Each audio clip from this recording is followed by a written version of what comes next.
कक्षा 8 के सभी बच्चों को नमस्कार। आज आपका सामाजिक विज्ञान विषय में पाठ है देश की सुरक्षा और विदेश नीति। इससे पहले आपको इस चैप्टर की स्टार्टिंग में रिक्त स्थान कराए जा चुके हैं।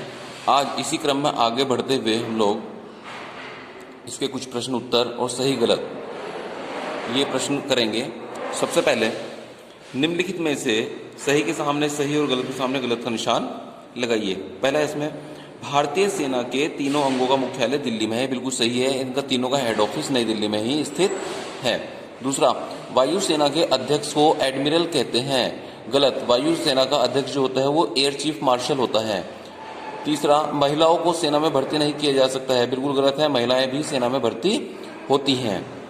प्रश्न, देश की सुरक्षा में सहायक संगठनों के बारे में लिखिए। सेना के तीनों अंगों के अतिरिक्त कुछ अन्य संगठन हैं जो देश की सुरक्षा के लिए कार्य करते हैं। मतलब सेना के तो एयरफोर्स, नेवी और आर्मी तो देश की सुरक्षा करती है, लेकिन इसके अतिरिक्त और भी कुछ संगठन हैं जो देश की सुरक्षा में हर समय लगे रहते हैं। देश की आंतरिक सीमाओं पर स्थायी रूप से चौकसी का कार्य सीमा सुरक्षा बल का नामक संगठन करता है। जो BSF होती है वो देश के बॉर्डर्स की रक्षा करती है।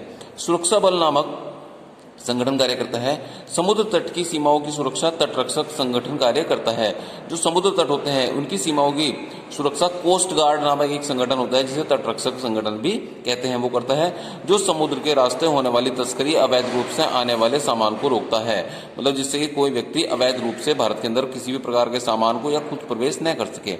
इसके अतिरिक्त बॉर्डर सिक्योरिटी फोर्स भी देश की सीमाओं की सुरक्षा में तैनात रहती है। BSF जैसे मैंने आपको पहले बताया था। विशेष आपातकालीन परिस्थितियों में नेशनल सिक्योरिटी गार्ड्स नामक संगठन की सहायता ली जाती है। जब देश के ऊपर कोई विशेष आपत्ति की स्थिति होती है तब NSG, वो नेशनल सिक्योरिटी गार्ड्स एक संगठन होता है, उसकी सहायता ली जाती है। इसके अतिरिक्त केंद्रीय औद्योगिक सुरक्षा बल, केंद्रीय रिजर्व सुरक्षा बल हर समय देश की सुरक्षा के लिए तैनात रहता है।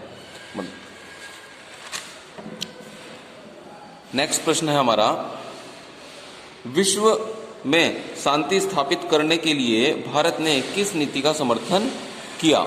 विश्व में शांति स्थापित करने के लिए भारत ने गुट निरपेक्षता की नीति का समर्थन किया। गुट निरपेक्षता का तात्पर्य यह है कि भारत विश्व के किसी भी गुट के साथ नहीं है। भारत अपने सभी निर्णय स्वयं लेगा। मतलब उस समय पूरी दुनिया में दो गुट बने हुए थे, एक अमेरिका के नेतृत्व में और एक रूस के नेतृत्व में।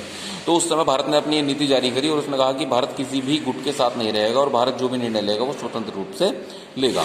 पंचशील क्या है एवं इसके सिद्धांत कौन कौन से हैं?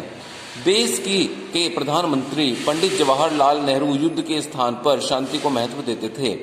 पंडित जवाहरलाल नेहरू चाहते थे कि भाई दुनिया में कहीं भी युद्ध ना हो, इसलिए वो शांति को महत्व देते थे। वह सभी राष्ट्रों के स्वतंत्र और समानता के समर्थक थे, इसलिए किसी भी राष्ट्र के आंतरिक मामलों में हस्तक्षेप करने के विरुद्ध थे। इन्हीं विचारों को ध्यान में रखते हुए सन 1954 ईस्वी में पंचशील सिद्धांत बनाए गए।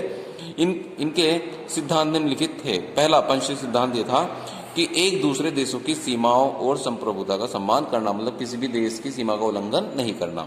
दूसरा, एक दूसरे के भूभाग पर आक्रमण न करना, किसी भी देश के ऊपर आक्रमण न करना। तीसरा, एक दूसरे के आंतरिक मामलों में हस्तक्षेप न करना, किसी भी देश के आंतरिक मामलों में किसी प्रकार का कोई हस्तक्षेप नहीं करना। चौथा, समानता और पारस्परिक लाभ को ध्यान में रखा जाए, सभी देशों के जो उनकी संप्रभुता समानता बनी रहे और उनके लाभ को भी ध्यान में रखा जाए, सिर्फ अपना ही फायदा ना सोचा जाए। पांचवा, शांतिपूर्ण सहअस्तित्व की भावना का पालन करना, पूरे विश्व में शांति रहे इस बात को ध्यान में रखना। अगला प्रश्न है, कोरिया और कांगो संकट के समय भारत ने संयुक्त राष्ट्र संघ की सहायता किस प्रकार से की? यह है, भारत जब से संयुक्त राष्ट्र संघ का सदस्य बना है वह लगातार उसे अपना सहयोग प्रदान करता रहा है। कोरिया संकट के समय भारत ने डॉक्टरों का एक दल कोरिया में भेजा, मतलब जब कोरिया में दिक्कत थी तो वहां पर मेडिकल सुविधाओं के साथ डॉक्टरों का एक दल भेजा। और कांगो संकट के समय वहां शांति स्थापित करने के उद्देश्य से भारत ने अपनी सैनिक टुकड़ियां वहां पर भेजी। ये भी शब्दावली है। परमाणु परीक्षण, परमाणु शक्ति की जांच के लिए किया जाने वाला प्रयोग परमाणु परीक्षण कहलाता है। इसके बाद निशस्त्रीकरण, विनाशकारी अस्त्र शस्त्रों का प्रचुर मात्रा में संग्रह न करना निशस्त्रीकरण कहलाता है। मतलब दुनिया को विनाश के रास्ते पर ले जाने वाले अस्त्रों का संग्रह न करना, ये निशस्त्रीकरण कहलाता है। इससे संबंधित अगर आपको कोई दिक्कत हो तो आप फोन करके पूछ सकते हैं, मीटिंग में भी पूछ सकते हैं।